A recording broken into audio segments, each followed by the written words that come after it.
Okay, so Navigation 102. I have a question for you. To see how well you not only listened, but kind of analyzed. What do you think is the greatest gift God gave humankind? Love. So we have one that says love.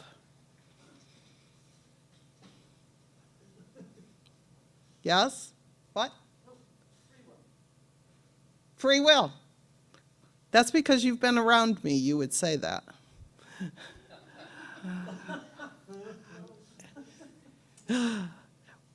I'm surprised we don't have a Jesus Christ. Anyone? Vote for that one? Okay. Okay. Okay. I'm surprised not life. Any life? So I would say, and I have no idea because I don't have the mind of God, but it probably might be a toss-up between life and free will. If there wasn't life, we didn't need a plan of salvation. If there wasn't free will, we don't need a plan of salvation either. God respected choice so much that he put his whole universe on the line.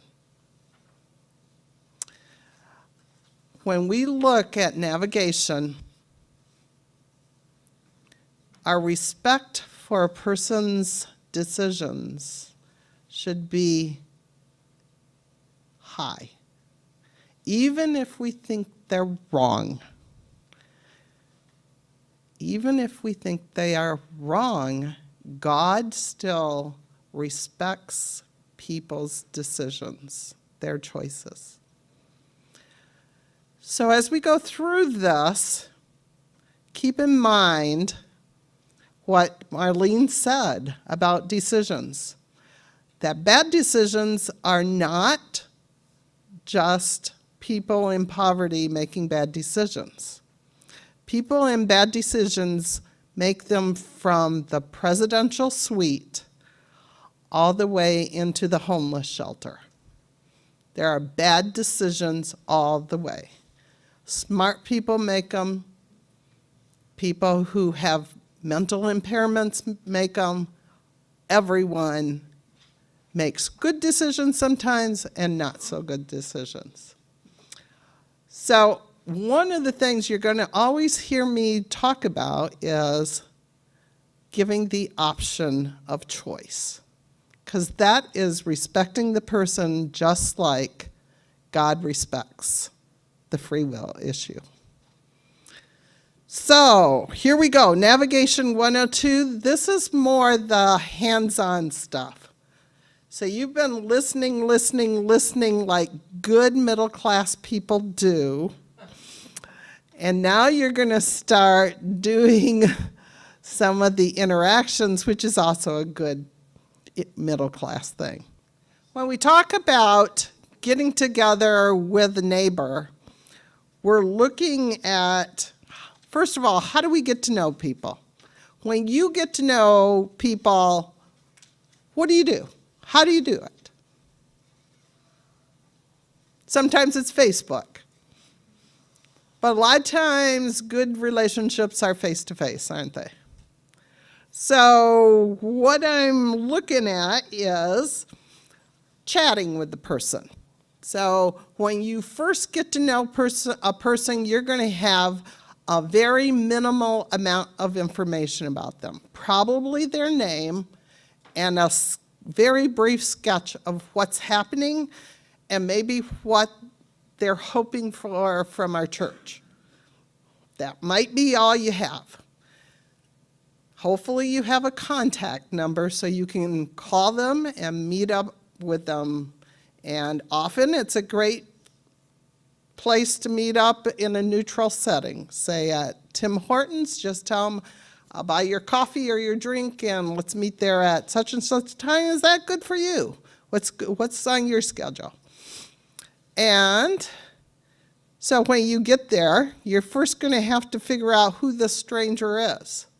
So I always try to figure out what's the coat I'm going to wear, or what car am I driving, or things like that. So I can cue them in as to which stranger am I.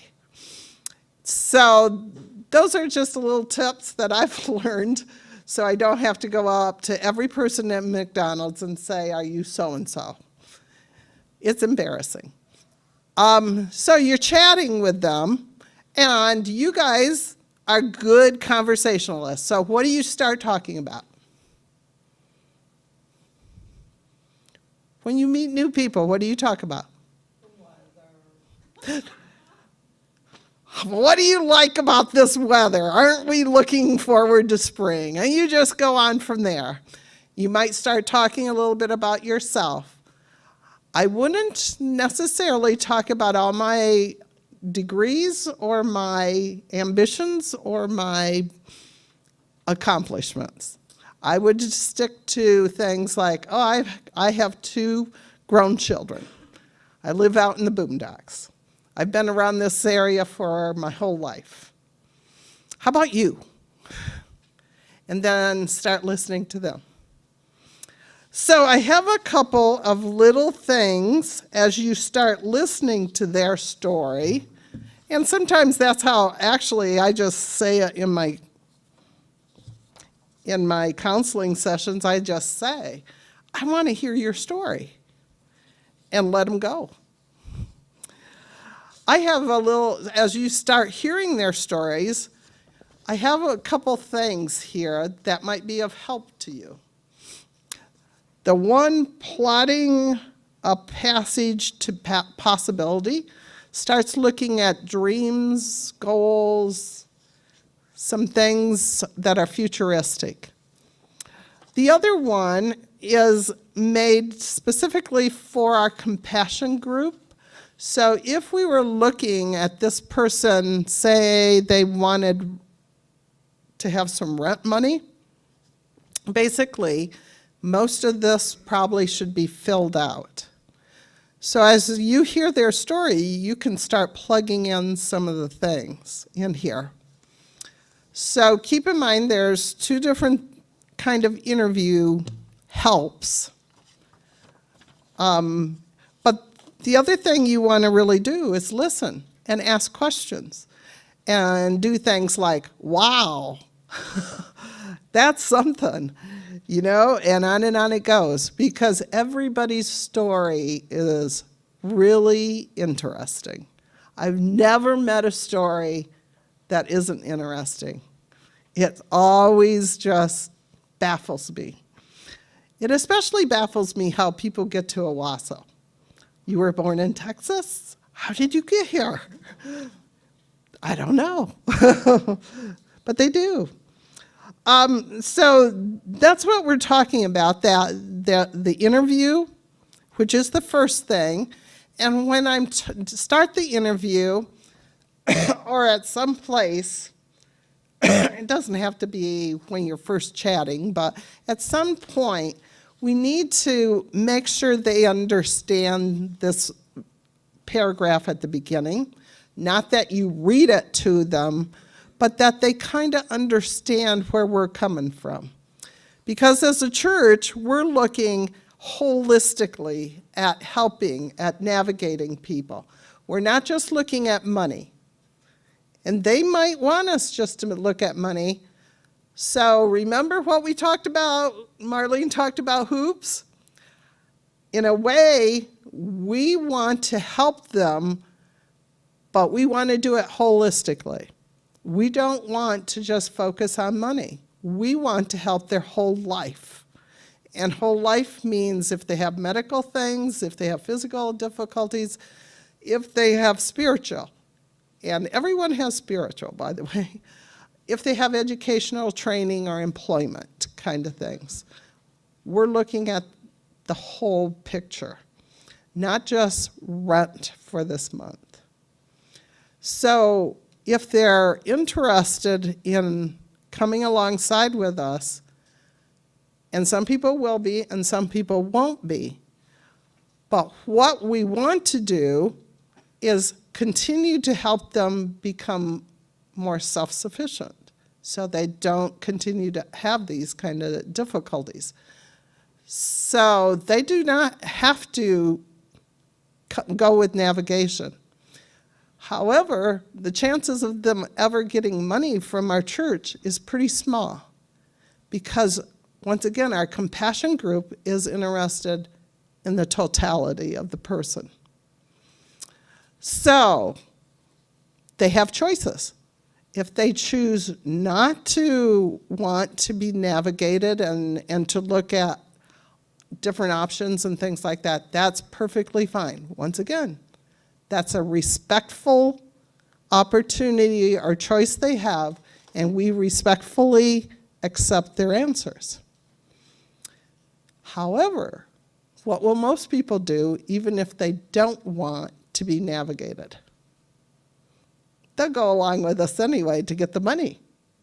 Let's be frank, of course. So, but the bottom line is they do have the choice. So we offer them the choice. We go through the information. We chat with them. We introduce ourselves. We become friends. We're not the hierarchy thing. We're not the authoritarians. So when we first get to know someone, it's just like getting to know anyone. You're just going to chat about things. You don't have to go to the interview part and make it kind of artificial or structured. Those are tools for you to use, yes. But part of this is relationship building. If you don't talk about yourself, then it's more like talking to a counselor. And that's what we're not asking you to be counselors. We're asking you to be a navigator, guide, a neighbor. With your neighbor, you want to get to know them. In order to get to know them, we need to talk. Not necessarily about, at first, what's on those things I gave you, but just talk about yourself. That's not too hard. And then just ask questions of them. One of the things, as we go through this, I'm going to encourage you to do more and more is, it's a conversation skill, it's a communication skill. It's leaving the word you behind and replacing it with I statements. Some of you who have been in communication or maybe in marketing probably know this inside and out. So when a person uses you statements, it sounds like this. Where are you at? What are you guys doing? What's up with you guys? That doesn't sound too bad until it comes down to this. You're stupid. You can't do anything right. You are so lazy. Do you hear? There's a difference in you statements there. Lots of us have come up with you statements as kids. We have heard, you're not doing this right. You're not doing your job. You need to buckle down. Those you statements, especially with adults, we need to kind of set aside and focus more on I and we. I statements are things like, wow, I think that would be really hard. This sounds like a really hard predicament. That's more empathic. It's less intimidating.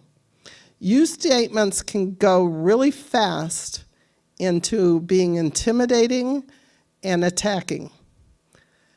I recently had a vacation with my 2 adult kids in California. And we were sitting at this restaurant, I can't even remember the restaurant, and I was watching TV with them, and I made this comment. That wasn't it. It was a sports thing where they're doing the snowboarding. And I said, I can't understand how a person can even do that.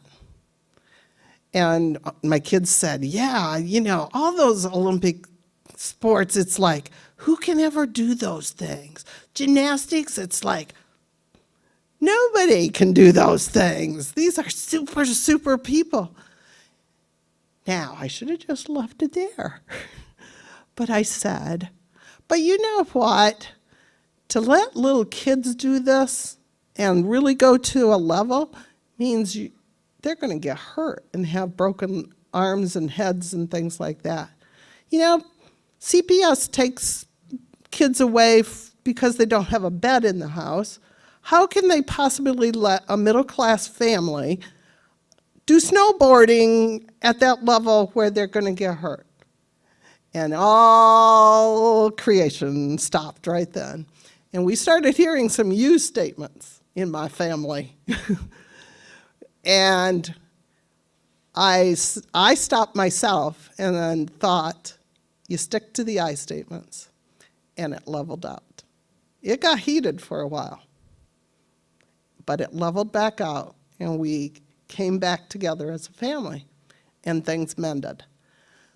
You statements can put you in an argument faster than anything else. Try to eradicate them from your marriage relationship and your children. But when we're working together, it's a great thing to stick to I statements.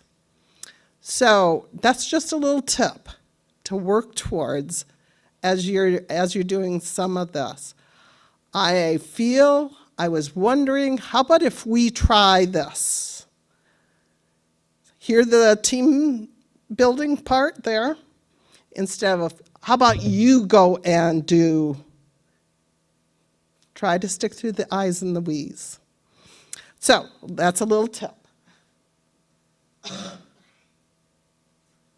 So one of the things that you're going to hear probably a little bit more in my training here than Marlene, I come across more responsibility laden. So to me, I'm working with the person in a navigation kind of relationship. Yeah, I feel as though I'm there, I'm committed to that person.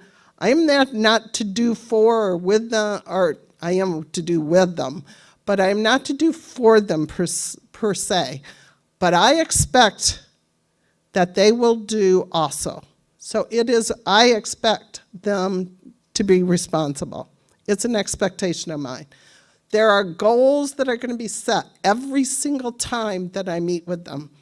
The next time I meet, that I am going to ask about those goals.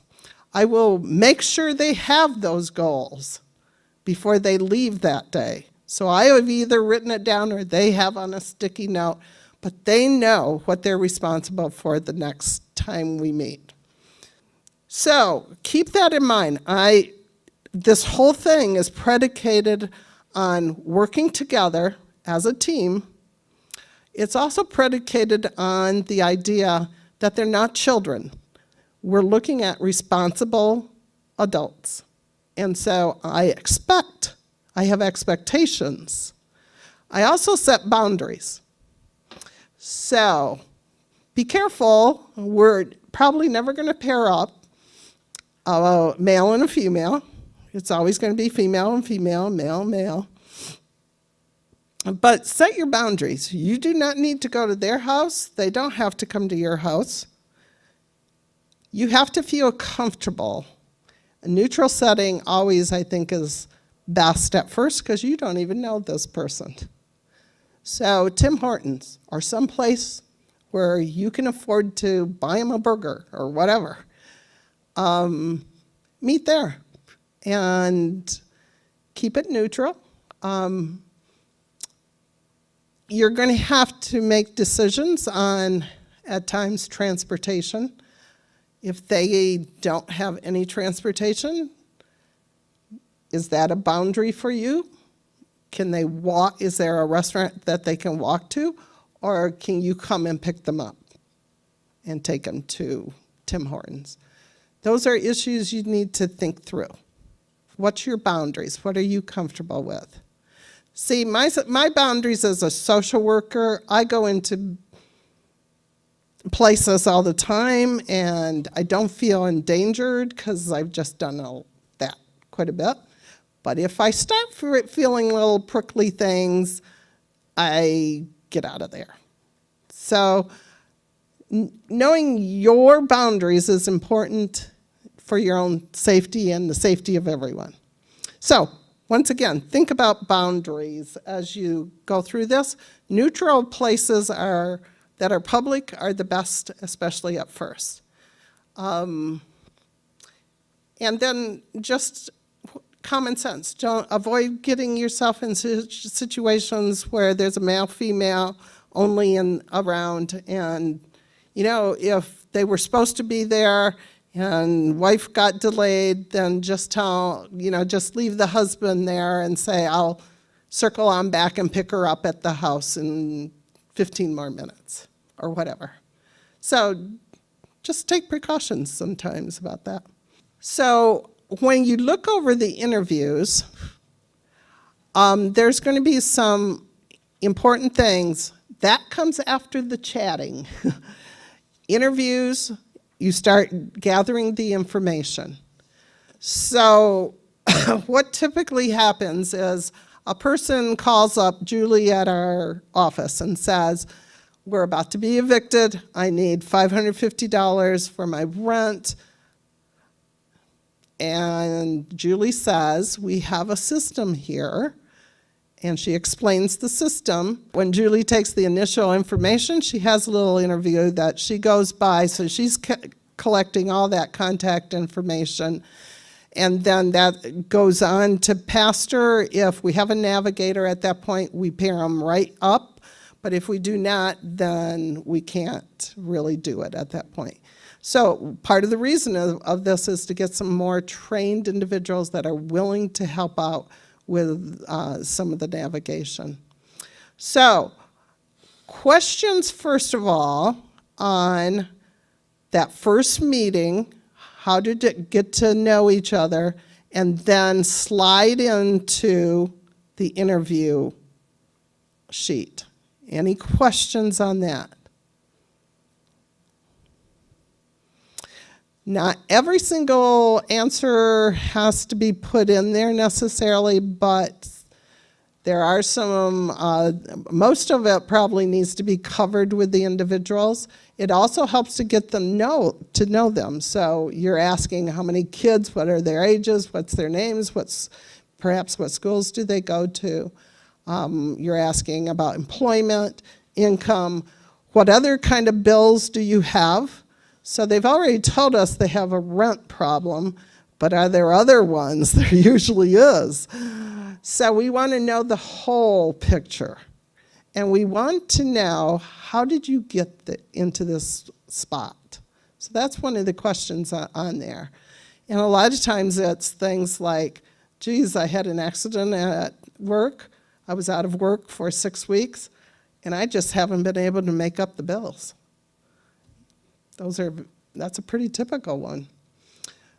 So you complete the interview, and you look for things as you go through it, responsibilities for them to investigate or look at or do, and then responsibilities that you might have to do. If they're looking for money, one of your responsibilities is to bring this to the compassion group and explain the situation and your recommendation. So if you feel out of the $550, the compassion, maybe we could only give $200. Maybe they should come up from their parents, and that might be one of their responsibilities. Ask your parents if they can come up with $200. we'll match that 200, and then you'll just have 100 from your next paycheck, and there it is. So keep in mind, we may not, your recommendation to the compassion group may not be the total amount. It may be other kind of systems that you foresee, other compromises. So keep that in mind. They may be asking for the 500 or 600, but they have supports, and part of finding out in your interview is what supports they have, and have they tapped into those other supports. Okay, so some do's and don'ts. Once again, one of the big things is respect, but it's also responsibility. So we're trying to bring individuals along and help them through probably in most instances a kind of a crisis. Some people have crises every week. And so you also have to figure those kind of things out. One of the big things you're figuring out is, what's the priority? What's the priorities in this situation? So I worked with a person over in Perry, and everything was a priority. She had health issues that were insurmountable. She was losing her house and was going to be homeless. She had no money for her medicines. She had a family that had turned their back on them. She had a car that didn't have insurance and didn't have gas. She had very little food in the house. Everything in that woman's life was topsy-turvy. Figuring out the priorities when there's so many crises happening all at once is, I don't know what it's called. It's difficult, though. It's very difficult. And it takes time. It takes time to work with those people through the different systems. So don't figure out that you're on some of these people that it's going to all come together in 15 minutes. It's not going to. They probably got to that spot and it took a while, and getting out of that spot is going to take a while. And it's going to take a lot of steps. But in the midst of all that, we're respectful. We give as many choices and options and problem-solving kind of things as we can. We respect their choices, and we move on. So if they say, if one of my options are, have you considered going to Department of Human Services, DHS, and applied for food stamps, and they say back to me, I'm never going to go to DHS, ever. I'm going to respect that decision, and we move on to something else. So that's just something. We're not here to mother them or to be authoritarian. We're more of an equal. We're not the parent. We're not the policeman. Provide brainstorming, talk about lots of options, the pros and cons.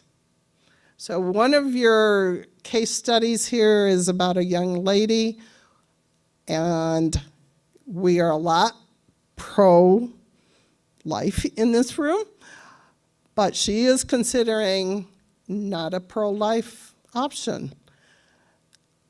I would talk about the pros and cons of aborting a child as an option. I would make sure she understood there are some negatives to this that maybe you're not thinking about. So even some of the options that we don't personally think are good, we might still put on the table and make sure they know what are the positives and the negatives of that particular situation. Being diplomatic, we discourage persons giving money. Okay, so they're asking from our church. They may ask from you. Is there any way you could give me a couple bucks? Just, I don't have the milk in the house. And so we discourage actually giving personal money. I do personally. Once again, that's one of your boundaries, however. You might not have that kind of inhibition to that. If you're not sure about community resources, please ask. You should have gotten on your table a little brochure, and right there. Put it up, Nancy, so everyone can see it. So this is all the resources in our community, lots of different kinds. I would take that with me every time I met with my neighbor, because you never will know what they have just experienced this week that they're going to talk about at the next meeting. So always take that handy dandy thing with you. If you're still not sure of what there is in our community, you could give me a phone call. So I've been around a little while. Sometimes I know resources, and sometimes resources have changed, but I can probably point you in the right direction. One of the fun things about navigating is that sometimes you get to do things you never get to do. So some of the things you might get to do is like a person in poverty. Nobody in that family has ever, for instance, gone to college, and this person wants to go to Baker College. She doesn't have the foggiest idea what the first steps are. It's really fun to take a teenager to college and to help them through that process. It's cool, it's fun. And when they sign on the dotted line that they're going to sign up for this class and that class, I know you're not supposed to feel good, according to Marlene, but it feels good. So think of this as an adventure for yourself. You get to know someone you probably wouldn't have gotten to know before, and they're going to get to know you, and there's a lot of good give and take there that goes on. A lot of good stuff happens when people get together. So, resources is one of the things you're going to get more knowledgeable about as you go along.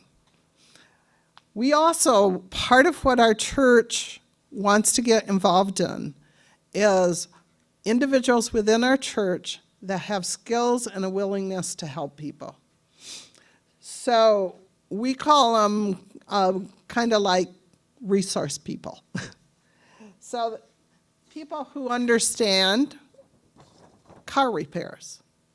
So we've had people or understand appliances or repairs in the house. We've had people who have come to us and asked for money for a furnace, and we sent in one of our people, and they found out all they need is $10 blah, blah, blah thing. And it was all over and done with it. The furnace worked then. So if you know of people, or you are a person who knows about health issues and would know about that, or car repairs, or construction, or what else? Transportation. Transportation meaning you might help them, give them a ride to XYZ place. So any of those kind of things, we're looking for names or suggested names of people within our church community to help out on that. So please stop by the table here and put down some names. For those of you who are interested in this navigation, and I hope we haven't scared you off, if you are still a little scared, I am more than happy to help you on your first navigation. So if you would like me to come alongside and show you how to do that first one, and you just kind of observe, watch, write down stuff, that's fine with me. I'm also around to help with other resources, and I help with the round table discussions. Roundtables are just where we come in and we talk about some of the difficulties or some of the things that are going on in your navigations and offer some other possibilities.